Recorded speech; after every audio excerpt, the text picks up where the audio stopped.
마태복음 6장 19절에서 24절까지의 말씀입니다. 마태복음 6장 19절에서 24절까지의 말씀입니다.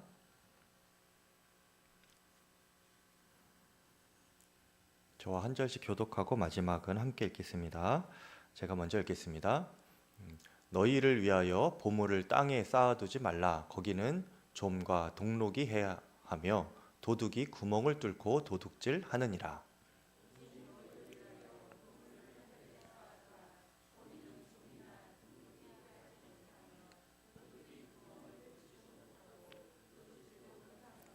내 보물 있는 그곳에는 내 마음도 있느니라.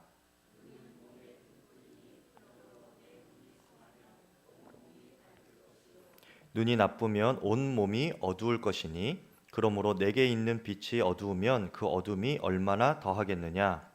한 사람이 두 주인을 섬기지 못할 것이니 혹 이를 미워하고 저를 사랑하거나 혹 이를 중히 여기고 저를 경히 여김이라.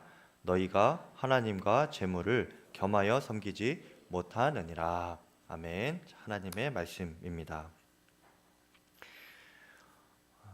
말씀을 읽고 이해가 잘 가세요, 여러분? 다 비유적으로 쓰여서 이게 뭔 이야기인가 하는 부분도 있죠.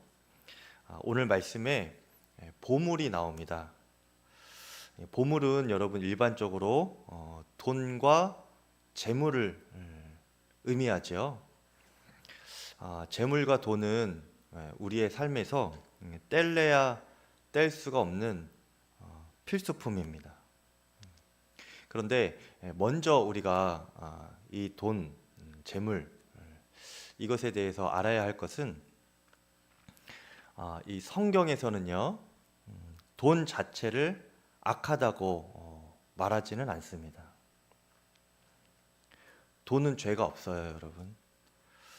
성경이 관심을 갖는 것은 이 돈을 사용하는 사람에 대한 부분을 이야기하고 있습니다. 디모데 전서 6장 10절에 보면 돈을 사랑함이 일만 악의 뿌리가 되나니 라고 했습니다. 여기서 돈 자체가 악의 뿌리다 이렇게 말하는 것이 아니고요. 돈을 사랑함이 일만 악의 뿌리래요. 돈을 사랑하는 것은 누구죠? 사람이죠, 사람. 사람이 사랑하는 거 아닙니까? 그러니까 돈 자체는 아무런 죄가 없고요.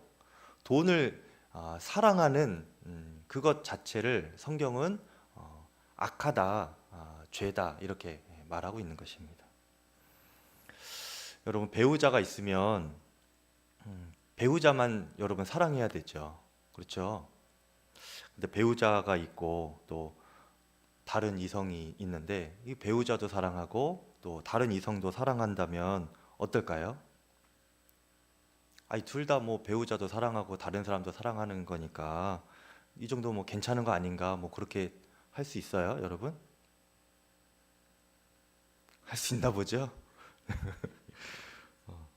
그럴 수도 있는 건 아니냐 이렇게 말할 수 있는 것은 아니죠. 그렇죠? 여러분 배우자가 있는데 다른 이성을 사랑한다.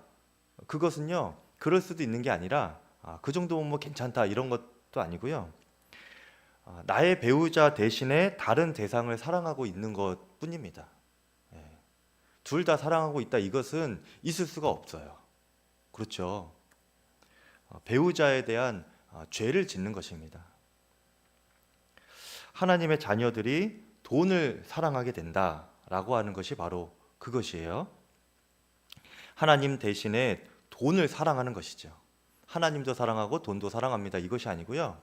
하나님 대신에 하나님 말고 돈을 사랑한다 이 뜻인 거예요. 하나님 자리에 돈을 올려놓는 것이 되는 것이죠. 그러니 이것이 죄가 되는 것입니다. 돈 자체는 죄가 없고 돈을 사랑하는 우리의 마음이 죄가 된 것이다. 성경은 그렇게 우리에게 알려주고 있는 것입니다. 예수님도 사람을 볼 때요 그가 돈을 많이 가지고 있다고 해서 다르게 보거나 책망하거나 그러진 않으셨습니다. 오히려 부자들과도 예수님은 그들을 사랑스럽게 보시고 친밀히 교제도 하셨어요. 이야기도 잘 나누시고. 그런데 예수님께서 중요하게 보시는 것이 있는데요. 그 부자들 보면서 무엇인가? 돈을 어떻게 그가 사용하는가, 이것을 중요하게 보십니다.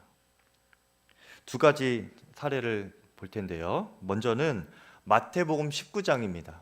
거기 보면 부자 청년이 나와요. 그가 예수님께 찾아와서 예수님, 영생을 얻으려면 어떻게 해야 됩니까? 이렇게 물어보죠. 그래서 예수님이 계명을 잘 지키면 된다 알려주십니다. 그러니까 이 부자 청년이 의기양양하게 그렇습니까? 저는 모든 계명을 다 잘 지켰습니다. 굉장히 돈도 많지만 신앙심도 깊은 아주 착실한 청년이었던 것 같아요. 완벽한 청년이죠. 제가 계명을 예수님 잘 지켰습니다. 또 뭐가 필요합니까? 이렇게 의기양양하게 예수님께 물어봐요. 그때 예수님은 그 청년을 사랑스럽게 보시면서 이렇게 알려주십니다. 마태복음 19장 21절에 예수께서 이르시되 내가 온전하고자 할진대 가서 내 소유를 팔아 가난한 자들에게 주라. 그리하면 하늘에서 보화가 내게 있으리라. 그리고 와서 나를 따르라. 이렇게 말씀해 주셨어요. 그러면 너가 영생을 얻을 거야. 그렇게 말씀을 해주신 것이죠. 그런데 그 청년은 결국에는 예수님을 따르지 못했습니다. 재물이 많음으로 근심하여 갔다, 이렇게 결론이 맺어지거든요. 이후에 어떻게 되었는지는 알 수는 없지만 그가 예수님을 따르지 못했다는 것은 분명합니다.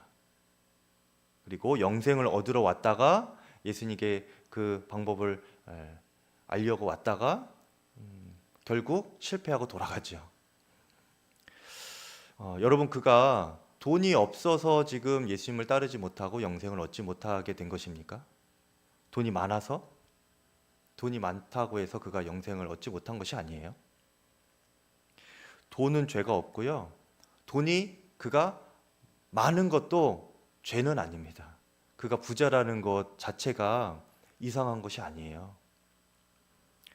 그의 문제는 그가 가지고 있는 돈을 예수님께서 원하는 뜻대로 사용하고 싶지 않았기 때문에 그것이 문제였습니다. 이것을 오늘 우리가 읽은 19절 말씀에 자기를 위하여 보물을 땅에 쌓아두는 사람이라는 표현이에요. 그 청년은 도덕적으로, 윤리적으로, 신앙적으로 흠 잡을 데가 없었습니다. 완벽한 사람이었지만 한 가지 흠이 있었다면 보물을 자기를 위하여 땅에 쌓아두는 그런 문제가 있었어요. 예수님께서 원하시는 뜻대로 사용하고 싶지 않았던 그 마음이 그에게 있던 거죠. 반면에 누가복음 19장에 보면 삭개오가 나옵니다. 부자 청년은 마태복음 19장이고 이 삭개오는 누가복음 19장이에요. 거기 보면은 이 삭개오도 예수님을 만나게 되죠. 이 삭개오가 세리였다고 하는데 당시에 이제 세리라고 하면 좋은 이미지가 아닙니다. 안 좋은 이미지의 대명사예요. 동족을 팔고 또 나라를 팔아 넘기는 매국노 소리까지 들어가면서 아무런 죄책감 없이 자기 사욕을 챙기는 자들을 말하는 대명사가 바로 이 세리였습니다. 근데 이 삭개오는 그 세리 중에서도 세리장이었어요. 그러니까 삭개오는 예수님을 만나기 전까지 악착같이 돈을 모은 사람입니다. 그게 낙이었고 인생의 목적이었어요. 목표였어요. 주변의 사람들 다 욕하고 손가락질하고 다 떠나도 그는 아랑곳하지 않고 그냥 돈만 모았습니다. 그랬던 그가 예수님을 만나고 나서 했던 첫 마디가 있는데요. 충격적입니다. 누가복음 19장 8절에 삭개오가 서서 주께 여짜오되 주여 보시옵소서 내 소유의 절반을 가난한 자들에게 주겠사오며 만일 누구의 것을 속여 빼앗은 일이 있으면 내 갑절이나 갚겠나이다. 이렇게 예수님께 지금 말하고 있습니다. 이 삭개오의 물질에 대한, 재물에 대한 관념이 예수님 만나고 달라진 거예요. 그 전까지는 그 누구가 뭐라 그래도 돈을 모으고 땅에 쌓아놓는 것이 목표였습니다. 그것이 삭개오의 인생의 낙이었어요. 근데 이제는 그 재물을 어떻게 합니까 지금? 예수님께서 원하시는 뜻대로 사용하고 싶어진 거예요. 가난한 자들을 위해서 나누어주고, 자기가 좀 이렇게 속여서 아니면 억울한 일을 씌워서 빼앗은 일이 있으면 그 억울한 일 당한 사람에게 제가 4배로 갚아주겠다. 그런 일이 있었겠죠, 여러분. 그러니까 그만큼 자기가 또 그렇게 갚겠다는 거예요. 가난한 자들, 억울한 자들에게 자기가 모은 재산을 그렇게 나누어 주겠다는 말입니다. 여러분, 이것이 자신의 본성, 자신이 지금까지 살아왔던 재물관에 대한 기준입니까? 아니에요. 삭개오는 이것이 혁명적으로 변하게 된 겁니다. 예수님 만나고. 어떻게 해요? 여태까지는 내 뜻대로 나를 위하여 재물을 땅에 쌓아두었는데, 이제는 예수님 위하여 예수님의 뜻대로 재물을 쓰고 싶은 마음이 생긴 겁니다. 이것을 오늘 본문에서는 보물을 하늘에 쌓아두는 사람이라고 표현하는 것입니다. 정리하자면 나를 위해서 내 뜻대로 물질을 사용하는 사람, 이런 사람이 땅에 물질을 쌓아두는 사람이고요. 또 주님을 위해서 주님 뜻대로 물질을 사용하는 사람, 그 사람이 하늘에 보물을 쌓아두는 사람인 것입니다. 좀 이제 이해가 가시죠? 보물을 땅에 쌓는 사람, 하늘에 쌓아두는 사람. 우리가 이제 우리의 문제죠. 여러분 돈 다 가지고 계시죠? 달라고 안 할 테니까 여러분 대답을 하세요. 뭐 이렇게 뭐가 무섭습니까? 돈 다 가지고 계시죠? 그 돈을 어떻게 사용할까? 그거는 여러분의 선택에 달려 있습니다. 그건 자유예요. 땅에 쌓아두든지 하늘에 쌓아두든지, 그건 여러분 선택에 따라 다른 겁니다. 그런데 주님은 그 결과를 오늘 말씀에서 분명하게 알려주시는데, 땅에 쌓아두는 사람은 그의 보물은 언젠가는 사라질 것이다 라는 거예요. 최대한 이 땅에서까지만 유효한 것입니다. 아무리 길게 가도. 하늘의 보물을 쌓는 사람은 어떨까요? 하늘의 보물을 쌓는 사람은 그 재물, 돈이 영원히 보존이 되고 빼앗기지 않도록 이 땅에서뿐만 아니라 영원토록 보장해 주신다고 했어요. 영원토록 보장해 주신다. 천국에서까지 유효한 것이죠.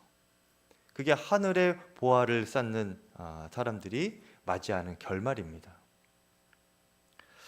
특히 여러분 재물을 땅에 쌓아둔다고 할 때 조미 먹거나 도둑 맞는 것에 비유를 했어요. 땅에 쌓아두면 그렇게 될 것이다. 저는 개인적으로 이것에 크게 공감을 합니다. 이거 개인적인 그냥 고백인데요, 간증인데, 하나님께서 저를 재정에 대해서 다루실 때 보면 제가 젊을 때였어요. 제가 돈을 모으는 것에만 굉장히 집중할 때가 있었습니다. 그 무엇도, 그러니까 이 세리까지는 아니어도 세리와 같은 마음으로 그냥 오로지 돈을 모아야 된다, 거기에만 집중하는 거예요. 그래서 이제 물질을 쓰는 거에 대해서 굉장히 인색하고 다른 사람들에게도 흘려보내지도 못하고 그렇게 돈을 악착같이 모을 때가 있었는데, 그때 때만 되면 돈이 이렇게 쑥쑥 빠져나가는 거예요. 돈 쓸 때가 갑자기 생기는 겁니다. 그냥 이렇게 항아리에 구멍 뚫린 것처럼 물이 쑥쑥 빠지는 것처럼 갑자기 치과 치료를 해야 되는 상황이 된다든지, 어떤 물건을 잃어버리게 된다든지, 이게 꼭 써야 되는데 이게 갑자기 고장이 나서 또 사야 돼서 또 재정을 지출해야 된다든지, 뭐 이런 일들이 일어나는 거예요. 이거는 그냥 저의 개인적인 간증입니다. 여러분도 그런 일이 있었는지는 모르겠지만 분명히 있을 거예요. 여러분들 하나님의 자녀라면 다 있을 겁니다. 그런 일들이 막 일어나더라고요. 그게 주님께서 저를 재정훈련 하실 때, 돈에 대한 개념을 가르치실 때 경험하게 했던 일들입니다. 그런데 그래서 제가 이제 마음을 고쳐먹고 주님 뜻대로 인도함을 받으면서 재정을 이렇게 사용하다 보면 없는 재정인데도 불구하고, 많지 않은 재정인데도 살아가는데 부족함이 없이 살아가게 됩니다. 때를 따라 주님께서 필요를 채워주시는 것을 경험하게 되는 거예요. 제가 그렇게 모으고 쌓아 놓으려고 할 때는 그게 그냥 밑 빠진 독처럼 술술 빠져나가더니 없는 재정으로 주님 뜻대로 쓰려고 하다 보면은 제가 필요할 때 주님께서 다 채워주시고, 어떨 때는 더 넉넉하게 채워주시고. 그러니까 저는 돈 때문에 서러움 당하는 일을 최근에 겪어본 적이 없어요. 그렇다고 많은 것은 아닙니다, 여러분. 오해하지 마세요. 넉넉하진 않지만 그래도 서러움 당할 일은 잘 안 생기더라고요. 주께서 재물을 지켜주시는 것이 이렇게 딱 느껴져요. 보호해 주시는구나. 예전 같으면 이럴 때 다 슬슬 빠져나가는데, 거기에 대해서 굉장히 염려하고 이게 막 근심이 쌓이는 겁니다. 또 돈 빠져나갈 일이 생기면 어쩌지? 근데 요즘에는 근 몇 년 안에 저에게 이런 근심이 있질 않아요. 주님께서 재물을 지켜주시는 것이죠. 여러분, 이런 것들을 22절, 23절에서 눈에 또 비유를 했습니다. 눈이 성하면, 눈이 나쁘면, 이렇게 또 표현을 했는데요. 여러분, 여기서 눈이 성하다라는 것은 무슨 의미냐면 너그럽고 넓은 마음으로 본다는 거예요. 잘 베풀고 연약한 이를 돕는 마음을 갖는 거죠. 그런 상황들, 그런 사람들을 볼 줄 아는 눈이 있다는 겁니다. 그것이 눈이 성하면이에요. 그리고 거기에 이렇게 잘 베풀고 나누고 그렇게 쓸 수 있다는 거죠. 그 주님의 뜻대로 쓰는 거죠. 보화를 하늘에 쌓는 것입니다. 그럴 때 어떻게 돼요? 눈이 그렇게 밝으면, 좋으면 몸 전체가 밝은 빛 가운데 살아갈 것이다 라는 겁니다. 제가 그런 경험을 한 거죠. 여기서 눈이 나쁘면이라는 말은요, 욕심 많고 인색한 것을 의미해요. 땅에 내 뜻대로 재물을 쌓아가는 거죠. 그런데 그럴 때 어떻게 된다고 합니까? 우리 몸 전체가 어둠에 가리워진다, 이렇게 표현이 되고 있어요. 우리가 재물을 어떻게 쓰느냐에 따라서 우리의 인생 자체가 빛과 어둠에 거하게 되는 차이가 생기는 것입니다. 여러분이 재물을 쓰는 방식은 어떠십니까? 한번 돌아보실 수 있기를 바라요. 여러분은 재물로 인하여, 돈으로 인하여서 어떤 마음을 유지하고 있습니까? 재물 때문에 아주 재물만으로만 아주 충분히 만족하다, 그런 분 혹시 계십니까? 나는 주님 없이는 살아도 돈 없이는 못 살아요. 제가 그 돈이 지금 여유 있기 때문에 만족합니다. 이런 분 혹시 계신가요? 여러분, 돈이 좋지요. 여러분, 돈은 계속 말씀드리지만 죄가 없습니다. 돈이 좋고요. 또 우리에게 잠깐의 만족을 주기도 하지만요, 돈이라는 것을 우리가 계속 요구할 때는 더 목마르고 갈증이 나는 겁니다. 그게 돈의 속성이에요. 그래서 돈이라는 말을 우리가 만몬이라고도 하죠. 만몬인데요. 여기서 만모니즘이 나옵니다. 돈을 우상처럼 섬기는 것으로 돈을 우상처럼 의지하는 그런 현상을 만모니즘이라고 하죠. 돈을 숭배하는 겁니다.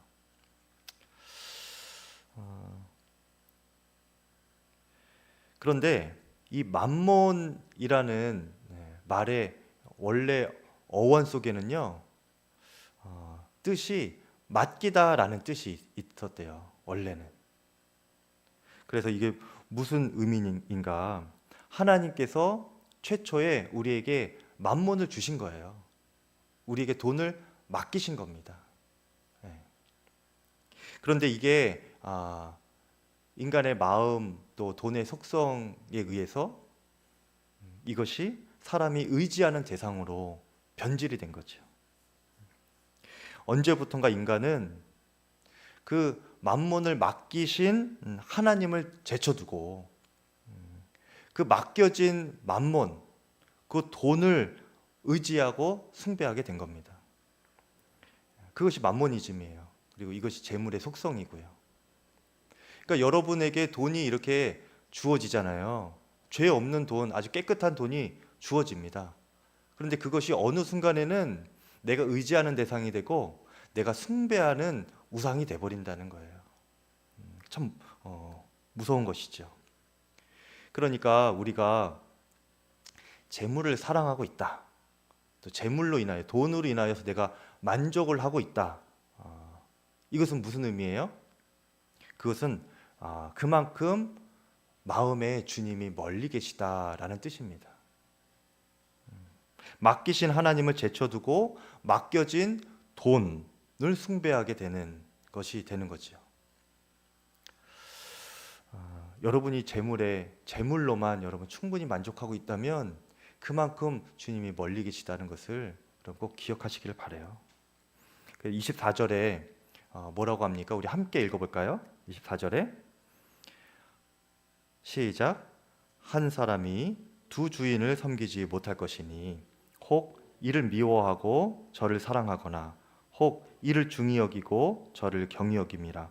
너희가 하나님과 재물을 겸하여 섬기지는 못하느니라 말씀하시죠. 여러분 이것을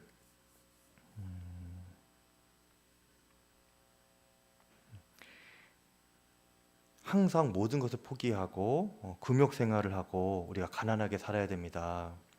이런 말이 아닙니다. 여러분 고대인들의 속담에 돈은 바닷물과 같다고 했어요.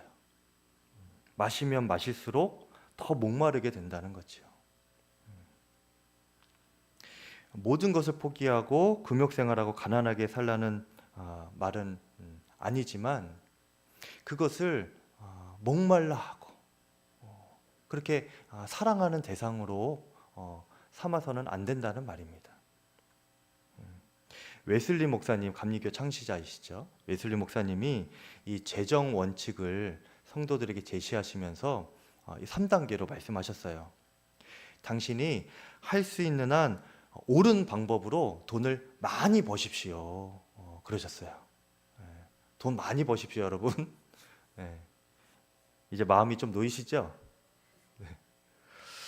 그리고 그 다음 단계는 가능한 많이 저축하십시오라고 했습니다. 그 돈을 허탄한 데 쓰지 마시고 할 수 있는 한 많이 저축하십시오. 그리고 마지막으로는 가능한 많이 주십시오. 베푸십시오. 그것이 감리교인의 재정 원칙이에요. 성경적인 재정 원칙이죠. 여러분 좋은 방법으로 돈을 많이 버시기를 바랍니다. 그리고 항상 생각해야 될 것은 우리에게 주어진 이 재물, 우리가 번 돈이 우리의 노력의 대가만으로 얻은 것은 아니라는 것을 여러분 꼭 기억하시길 바라요. 또 운이 좋아서 내가 특별히 더 많은 돈을 얻은 것이다 이렇게 생각해서도 안 됩니다. 다 주님이 우리에게 맡기신 거예요. 만몬, 맡기신 거예요. 그렇기 때문에 결국은 우리가 이 맡기신 거라면 이거는 우리의 소유가 아니죠, 여러분. 맡기신 이의 뜻대로 사용해야 하는 것입니다. 우린 잠깐 맡아둔 거예요. 그러니까 주님 어떻게 이것을 사용할까요? 돈의 주인에게 물어봐야죠. 그리고 주님의 뜻대로 사용을 해야 되는 것이죠. 그것이 오늘 말씀의 결론입니다, 여러분. 보물을 땅에 쌓아두는 자, 자기의 뜻대로 사용하기를 원하는 자, 하늘에 쌓아두는 자, 하나님의 뜻대로 보물을 사용할 줄 아는 자. 여러분은 어떤 사람이십니까? 하늘에 쌓아두는 자 되시기를 축복합니다. 그럼 어떻게 하면 하늘에 쌓아두는 사람이 되는 것인가? 그 기준이 무엇인가? 간단하게 제가 한 가지만 알려드릴게요. 하나님께서 기억하실 만한 곳에 재물을 사용하시면 됩니다. 네. 여러분 일상에서 그냥 필수적으로 사용하시는 재물 말고 그것은 필수적으로 여러분들 위해 사용하시고요. 가능한 한 많은 것을 나누라고 했죠, 웨슬리 목사님이. 그럴 때 여러분 하나님께서 기억하실 만한 곳인가? 이것을 한번 생각해 보시면 돼요. 그곳에 재물을 사용하면 틀림없습니다. 그것은 보화를 하늘에 쌓아두는 것과 같은 거예요. 그렇게 쓰여진 보물만이 영원히 남는 것입니다. 왜냐하면 하나님께서 영원히 기억하실 것이기 때문에 그래요. 그리고 그렇게 재정을 사용한 여러분을 하나님께서 영원히 기억하실 것입니다. 여러분 오늘 하나님과 재물에 대해서 보았는데요. 우리의 재물관이 삭개오처럼 그렇게 혁명적으로 바뀔 수 있기를 축복합니다. 그러려면 또 삭개오처럼 돈도 많아야겠죠. 네. 중요한 것은요, 돈 자체가 악한 것이 아니고 돈이 많이 있고 적게 있고 그것이 우리의 가치나 우리의 어떤 신앙을 결정하는 것이 아니라는 것입니다. 많게 있든 적게 있든 그것의 주인이 누구이신가 그것을 항상 우리가 기억해야 된다는 거예요. 적은 물질이라고 해서 내 마음대로 쓰라는 것이 아닙니다, 여러분. 오늘 부자만 예를 들었는데요. 적게 있어도 많게 있어도 다 주님이 나에게 허락하신 재물입니다. 이것만 사랑하게 되고 이것만 의지하게 되고 이것을 맘모니즘 우상으로 여기지 않아야 된다는 겁니다. 하나님을 사랑하셔야 돼요. 돈을 사랑함이 일만 악의 뿌리가 되는 것입니다. 하나님 대신에 돈을 사랑하지 마시고 하나님만 사랑하시면서 하나님께서 채우시는 은혜로 여러분 넉넉히 살아가실 수 있기를 축복합니다. 우리 함께 찬양하고 기도하겠습니다.